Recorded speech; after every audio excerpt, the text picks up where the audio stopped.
Hey everybody, welcome to Eagles Game Plan presented by Toyota. I am John Clark, and the Eagles are no longer alive for the playoffs, so we're going to look ahead to 2021 as the Birds finish up their season against Washington. The biggest question for next season, who will be QB1? So let's bring in Mike Quick and Ike Reese. I'm going to start with you, Mike Quick.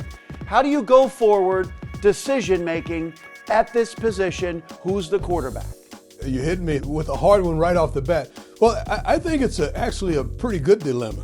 When you've got two quarterbacks that have proven that they can play in the National Football League, it's a tough decision for this organization, but at the same time, you've seen Carson, you've seen what he's been able to do throughout his career. Although this season it wasn't what you wanted, but you've also seen Jalen Hurts and you've seen his ability to play in the National Football League. So though it's a very tough situation in terms of making that decision, it's also a good situation in that you've got two quarterbacks that are both going to do well in the National Football League.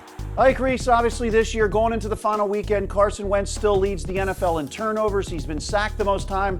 And Jalen Hurts came in his three starts.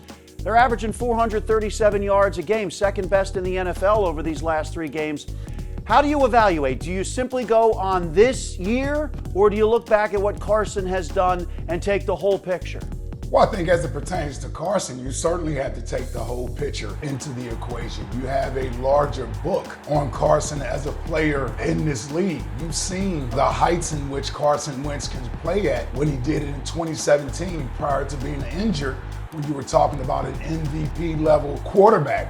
And he certainly has taken a step or two back this season. Now, why that's happened? That's the big question right now for the organization moving forward. And can they get him back? Or can he get back to playing at the level in which he was in the MVP conversation? That's something that the organization over the next few months will have to determine. But as it pertains to Jalen Hurts, there's a smaller sample size. I don't know how you can't be encouraged and excited about what we've seen from Jalen Hurts. I've certainly been impressed with the way that he's handled himself, and I would be encouraged moving forward with Jalen Hurts at the prospects of what he can be as well. The bottom line is I think you can win with either guy. It's just going to be up to the organization as to which they prefer to move forward with. All right, Ike, you talked about the supporting cast. At this time of the year, we, along with everybody else, coaches, players, the organization, they do self-scouting. So let's start with Greg Cosell, his self-scouting. Jalen Reagor, the first-round pick, only averaged 3 catches for 38 yards in the 10 games that he's played. There's more potential. Can the Eagles unlock it? Here's Greg Cosell. People who know me know that I really love Jalen Reagor coming out of college. I thought that he had a chance to be a really good NFL receiver. He showed burst, he showed explosiveness. I thought he was a better route runner than a lot of people gave him credit for.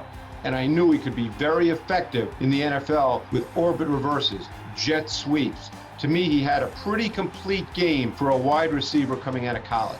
And there was nothing about this 2020 season, his rookie season, that dissuaded me from believing Reagor can be a star in this league. And we actually saw that the first week of the season. I know that seems like a long time ago, but he ran a vertical route week 1 against Washington that really said a lot about what Reagor can be in this league. And here he's working against Ronald Darby. He runs basically what's a go route, but he doesn't just run straight down the field. He actually understands the nuance and the subtleties of running this route. There's no change in velocity or momentum, and he runs by Darby. But there's another piece of this. This was not an easy catch. He had to look back as he's running straight down the field now and make a difficult catch. This kind of play I think we're going to see more of in Jalen Reagor's future as a Philadelphia Eagle. This was a really big-time play. Now, later in the season, this was just a couple of weeks ago, there was a route that Reagor ran against the Arizona Cardinals. And I really like this as another example of his explosiveness. Now, Reagor here is working against Patrick Peterson, one of the better corners in the league. But look at Reagor. He runs right by Peterson. This is the kind of explosive vertical ability that Reagor has. Now, this ball was just slightly underthrown by Jalen Hurts because he was under pressure from the inside. But just take note of Reagor here and the vertical ability that he has. So we've seen 2 plays that show that. There is so much to like about Jalen Reagor and his future as a receiver in this league. Believe me, he's just getting started. All right, yeah, the Eagles do have some young weapons on offense, so I'll start with you, Mike Quick. Other than Jalen Reagor, who are you most looking forward to next year being a focal point of this Birds offense? Well, I think it's clear. Miles Sanders shows the ability to be a superstar in this league. You know, the stuff that he brings to the party, he can blow the game wide open at any point in the game. And, you know, it's not so much running people over, but when this team is able to get him to the second level, get him beyond that defensive front, we've seen his ability to break games open. I'll take you back to the New Orleans game. It's an inside zone run, and the blocking is so crisp up front. There's a nice double team in the middle. There's a nice kick out by Isaac Seumalo on the left side, and you get Miles to the second level. He's got an old friend of ours to beat, and it's Malcolm Jenkins. He gives a little stiff arm to Malcolm Jenkins, and once he gets away from him, you see the speed that he brings to the party. He outruns the entire defense for an 82-yard touchdown. I look forward to seeing more of Miles Sanders because we've seen his ability to break a game wide open. Yeah, Miles had more yards this year than his rookie season in fewer games, averaging over 5 yards a carry. Very good. So, Ike Reese, Eagles have 16 players on injured reserve, so a lot of young players have played. Who are you looking forward to seeing next year as far as young players that got a chance to get out there? Well, I'm like Mike. I'm excited to see Miles in his third year and what he can do. And in order for Miles to have that breakout season and reach that potential, the offensive line has to be intact for him to block up front. And this year, I think the Eagles set a record for 13, 14 different starting lineups they've had with the offensive line. And a large part of that was due to injuries. But one of the positives to come out of that was that Jordan Mailata got a chance to see his first extensive action at left tackle. And I got to be honest with you, I was impressed by some of the things that I've seen. We know he doesn't have a lot of football in his background, but that raw athletic ability and with the coaching of Jeff Stoutland, you can tell he's come a long way since being drafted a few years ago.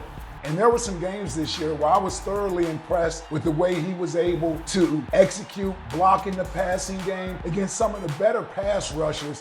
I think once he gets the fundamentals down of the offensive line position, he can be one of the better offensive linemen in the league. So I'm intrigued and excited about seeing Jordan Mailata and his future at the left tackle position because it's bright. Eagles Game Plan is brought to you by your local Tri-State Toyota dealers, proud automotive partner of the Philadelphia Eagles. NovaCare Rehabilitation, the power of physical therapy. Pepsi, your new official soft drink of your Philadelphia Eagles. And by the Pennsylvania Lottery. Pick up your Eagles Fast Play ticket today.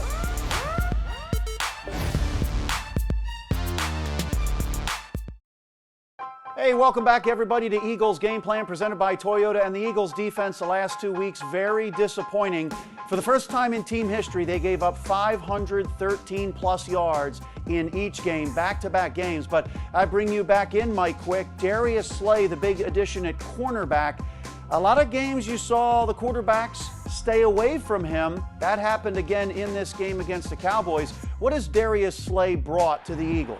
Well, I think he gave them pretty much what they wanted, a guy who could take the number one receiver and oftentimes take him out of the game. But as a guy who played receiver, I don't think there's really such thing as a shutdown corner, a guy who's going to just completely take you out of the game. But he was very effective in limiting the plays of the number one receiver several times. But when you go up against a guy like DK Metcalf and some of the best in the league, they're going to get theirs. But I think for what the Eagles wanted, they got it in Darius Slay. I don't think they've had a corner since Asante Samuel who could really affect the passing game the way he's affected the passing game and force teams to go in a different direction with the football. And Ike, the defense didn't have many interceptions. The only interception by a cornerback was by Slay this past week. What did you see on that play?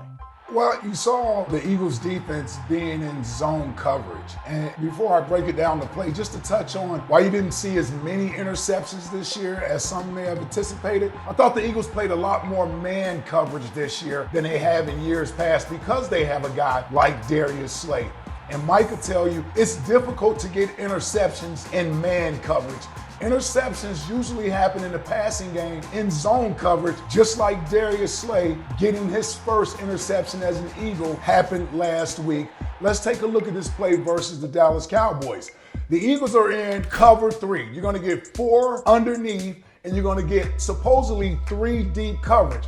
Now, the defense is stressed on the backside of this cover 3 because you have 2 receivers, one coming down the seam and one coming down the outside of the field. The problem here is that the safety is a little bit out of position, but luckily Darius Slay, because he's in zone defense, has the ability to keep his eyes on the quarterback as opposed to watching a man. He recognizes that this number 2 wide receiver is running free. He's able to split the difference between 2 and 1 and jump this receiver.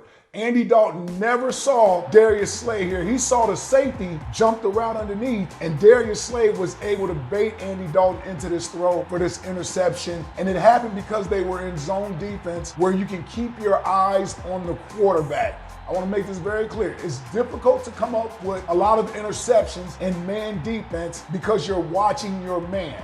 Most interceptions come in the passing game from the secondary through zone defenses where you can get more eyes on the quarterback, just like this play with Darius Slay had, where he got his first interception of the season as an Eagle. Brandon Graham has been a player I've loved watching over these last number of years, and I was really pleased to see him make his first Pro Bowl. And the thing about Graham, yeah, he's got a lot of ability, but he plays with an intensity, snap after snap, that you know coaches absolutely love. And one of the things you look for in a defensive end in this league is the ability to handle tight ends one-on-one in the run game. And this is a really good example against Dalton Schultz. Look at Graham with the arm extension. He just jacked Schultz right up and makes the play at the line of scrimmage in the run game. Yeah, he didn't get credit for this tackle, but he made the play. And don't forget, we're not talking about a 295, 300-pound defensive end, but the hand usage, the arm extension, that's textbook. That's the way you teach it. And let's not forget, he is a really good edge pass rusher. And there's many ways to win off the edge. But one thing you have to be able to do as an edge pass rusher is play off contact. You're not just going to be able to run around offensive tackles at this level. And I love him here on this play. Look how he creates the contact, plays half a man, and then has an arm over move. This is really textbook, and then he runs down Andy Dalton for the sack. That's who Brandon Graham is. One of the best, most complete defensive ends in the NFL, and has been for the last number of years. And that's why I was really thrilled to see him earn his first Pro Bowl selection. All right, only 3 more teams in the NFL had more sacks than Brandon Graham and the Eagles' defensive line. And how about one of the bright spots, one of the surprises of 2020, Alex Singleton. He leads the Eagles in tackles, even though he started only the last 10 games. He was an undrafted free agent 5 years ago, played in the CFL. How impressed are you, Ike Reese, with what Alex Singleton has blossomed into this year? I gotta admit, guys, I've been impressed with Alex Singleton since the first time that I noticed him in that 49ers game where he had to pick 6. And really ever since then, he's a guy that's shown up every week. As a linebacker, your job is to have a nose for the football. And watching Singleton play this year, I realized he has a nose for the football. Whether it's in the run game or the passing game, he was usually around the ball, getting sacks, forcing fumbles, recovering fumbles, making big tackles, tackles for losses. I'm intrigued to see more from Alex Singleton. And when there wasn't a whole lot coming from that linebacker group, Alex Singleton, TJ Edwards, those guys stood out this year. And I can't wait to see what next year holds for these guys.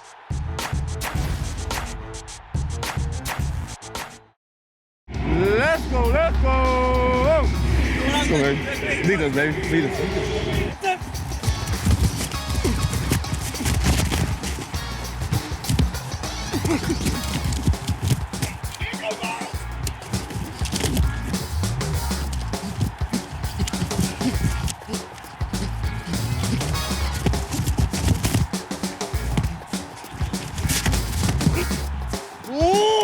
Break one. Hey, you want to I'm gonna break one here. I'm gonna break one. I'm gonna break one 3-2.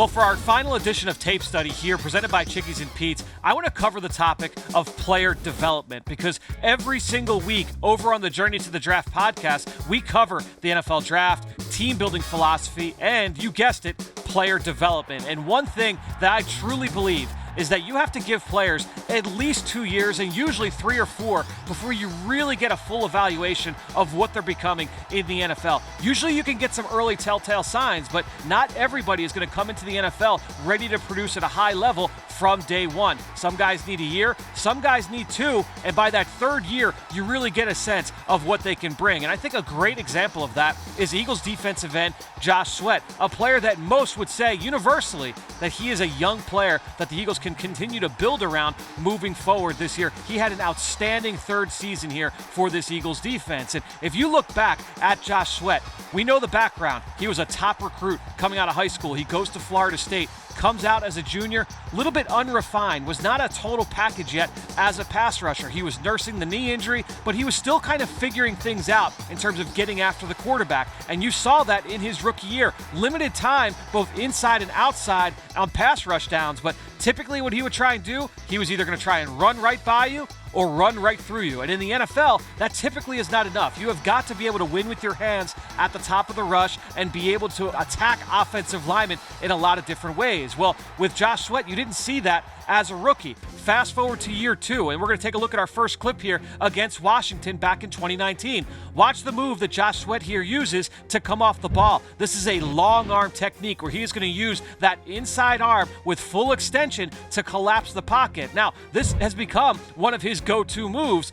This time, he's a little bit off in terms of his timing. The aiming point's not great, and you can see the quarterback's able to step up and get rid of the football. Good rush there from Sweat, but just not able to finish there at the top. Now, you get to 2020. Watch him here against New Orleans left tackle Teron Armstead, who for my money is the best left tackle in football. And you're going to see that same pass rush move. Watch that inside arm. This time with the left side, he's able to collapse the pocket on Armstead. He times this rush up perfectly. He's able to rip through and get home to the quarterback Taysom Hill for a sack. This was maybe my favorite rush from Josh Sweat over the course of his entire career, but it's not just the one move, because once you have that fastball, you need a changeup, especially as a pass rusher. And so what do we see? We've seen this time and time again here this year from Josh Sweat. Go back to week 1 against Washington, and you're going to see when he comes off the ball, he's going to flash that inside arm as if he's going to use that long arm move, right? But at the last second, after the tackle shoots his hands, you're going to see Josh Sweat rip through contact, dip that shoulder, and accelerate, run the hoop, and finish home for the sack. So you've got the fastball, you've got the changeup. Now Josh Sweat is cooking with gas as a pass rusher, and that's where you've really started to see him come into his own here this year in year 3. It's fun to be able to come in and see guys work as rookies or as second-year players. Give these guys some time. I think Josh Sweat, a perfect example of player development here in the Eagles system.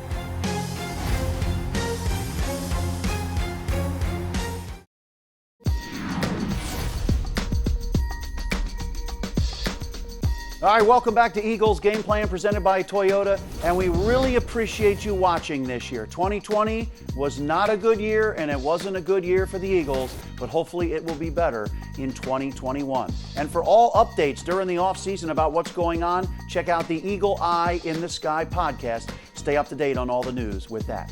Thanks for watching all year, everybody. I'm John Clark. Enjoy Eagles Washington to end the season. Eagles Game Plan is brought to you by your local Tri-State Toyota dealers, proud automotive partner of the Philadelphia Eagles. NovaCare Rehabilitation, the power of physical therapy. Pepsi, your new official soft drink of your Philadelphia Eagles. And by the Pennsylvania Lottery. Pick up your Eagles Fast Play ticket today.